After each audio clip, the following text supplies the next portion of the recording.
ndi umubyeyi, ndi umunyarwandakazi ukunda igihugu cye, uriterwa ishema no kuba umunyarwandakazi, wumva wagira uruhare mu kubaka igihugu cye.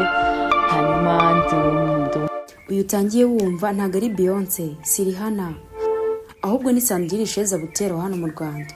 Wari uzi ko se n'ibingibi abizi? Isheja Sandrine ni umunyamakuru ukomeye cyane, ukunzwe n'abatari bake, utuye mu mitima ya benshi bamukunda kuva mu myaka myinshi ishize. Umunyamakuru w'umuhanga ariko kandi akagira ijwi ryiza bihebuje. Yanyuze ku maradiyo atandukanye, ariko uyu munsi akorera RBA. Ariko ntitwakwibagirwa ko yamenyekanye cyane kuri radiyo ya Kiss FM, aho yakunzwe cyane mu kiganiro cya mu gitondo cyitwa Breakfast. Ikiganiro yakoranaga na Nzi Bumuntu na Rusine Patrick, kimwe mu biganiro byakunzwe cyane n'abatari bake. Twese tuzi Sandrine nk'umudamu w'umusitari, icyamamare by'umwihariko mu itangazamakuru ndetse no mu bindi bikorwa akora. Ariko kandi nyuma y'ibyo byose ni umubyeyi, afite umuryango. Avuga ko mbere yo gushyira imbere akazi uba ugomba no kwita ku muryango wawe, ndetse by'umwihariko nk'umubyeyi ngo hari urwibutso afite ku munsi wa mbere yibaruka. Umunsi wa mbere atangira kwitwa umubyeyi, kuva kuri radiyo Sarusi akaza ku Isango Star, ugakomeza kuri Kiss FM kugeza kuri RBA, aho abarizwa uyu munsi wa none. Sandrine yakoranye n'abanyamakuru benshi, ariko muri abo bose ntashobora kwibagirwa umunyamakuru Nkusi Arthur. Bakoranye imyaka itari mike kuri Kiss FM.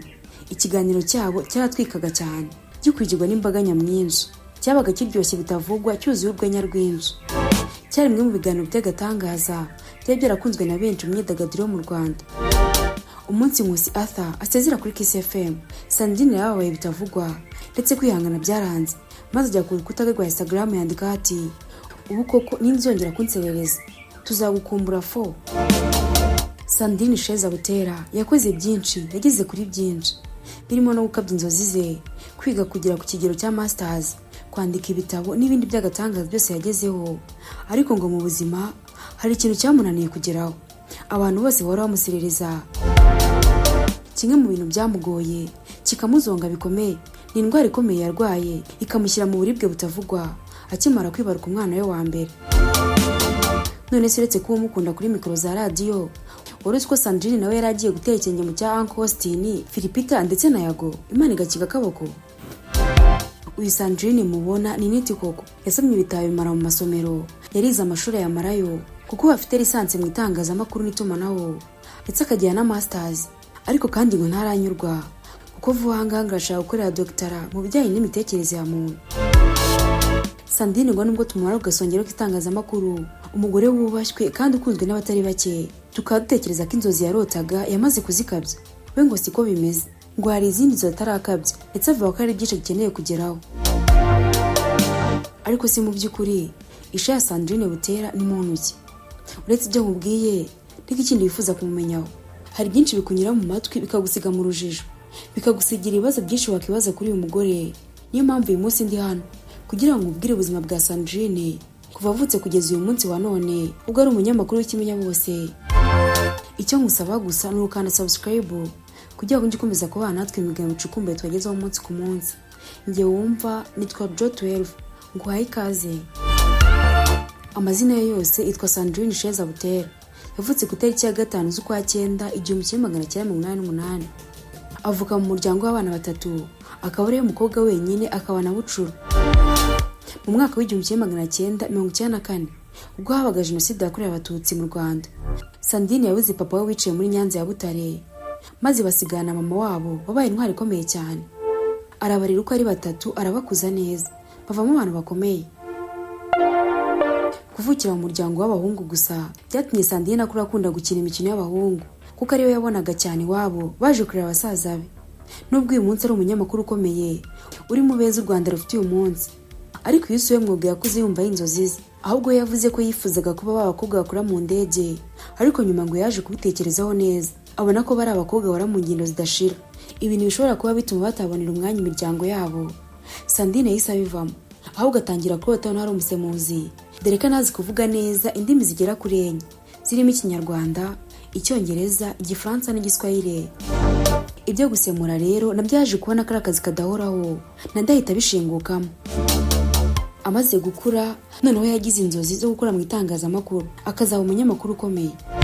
Abantu benshi bakundaga kumwibeshyaho ko yaba ari we Umutoni wakoreraga RTV kubera uburyo aba bombi basaga cyane. Uko gukomeza bamuga ko asa n'uwo mukobwa byatumye Sandrine atangira gukunda itangazamakuru no gukurikirana uwo munyamakuru, akumva rimwe na rimwe azamera nkawe akamusimbura. Mu mwaka wa 2008 nibwo naho Sandrine Sheza wari umaze gusobanukirwa neza icyo ashaka kuba cyo, yaje kujya i Butare mu cyahoze ari kaminuza y'u Rwanda maze yiga itangazamakuru n'itumanaho. Mu mwaka wa mbere Sandrine yakoze ikizamini cyagombaga gutuma yemererwa kwimenyereza umwuga kuri Radio Salus, aragitsinda. Icyakora nubwo atari umuswa, ariko ku munsi wa mbere yikurana ikiganiro ngo ni umunsi wamugoye cyane kuko yari afite ubwoba bwinshi bikabije. Aho ikiganiro ngo cyahinze kirangira akina indirimbo gusa we atigeze avuga. Sandrine ubu ni umubyeyi w'abana 2 b'abahungu. Iyo umubajije umubare w'abana yifuza kubyara, akubwira ko yifuza kubyara abana 3, ariko avuga ko ntawamenya ahazaza, ngo bishobora no guhinduka bakaba bakiyongera cyangwa bakagabanuka. Gusa we ngo n'umugabo we kugeza ubu batekereza ko bazabyara abana 3. Dusubiye inyuma gato, nyuma yo kwibaruka umwana wa mbere, Sandrine yarabyibushye cyane kugeza ubwo yongereye ibiro 20 byose.